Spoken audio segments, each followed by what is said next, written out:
2026 বিশ্বকাপের মূল পর্বে আগেই জায়গা করে নিয়েছে ব্রাজিল। এবার অক্টোবরের প্রীতি ম্যাচ সামনে রেখে কোচ কার্লো আনচেলত্তি ঘোষণা করেছেন 26 সদস্যের নতুন স্কোয়াড। এই দলে ফিরেছেন রিয়াল মাদ্রিদের দুই তারকা ভিনিসিয়াস জুনিয়র ও রদ্রিগো। তবে চোটের কারণে এখনো অপেক্ষা শেষ হয়নি নেইমারের। গত বছরের অক্টোবরে সর্বশেষ ব্রাজিলের জার্সিতে মাঠে নামেন নেইমার। এরপর থেকে ইনজুরি আর ফিটনেস সমস্যায় ভুগছেন তিনি। সর্বশেষ বা উরুতে নতুন চোট পাওয়ায় এবারও তাকে দলে নেয়নি আনচেলত্তি।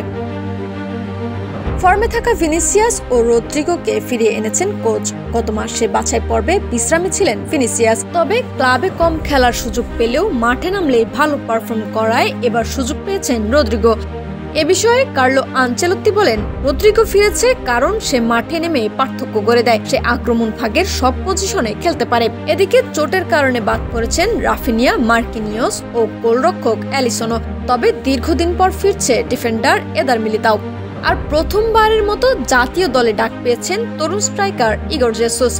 নটিংহাম ফরেস্টের হয়ে মাত্র 2 ম্যাচে 4 গোল করে নজর কেড়েছেন তিনি।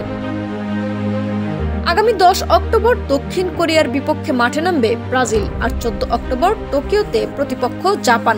তরুণ ও অভিজ্ঞতার দারুণ মিশেলে আনচেলত্তির নতুন স্কোয়াড। দৃষ্টি থাকবে ভিনিসিয়াস রদ্রিগো জুটির দিকে, আর নতুন মুখ ইগর জেসুসের পারফরম্যান্সেও।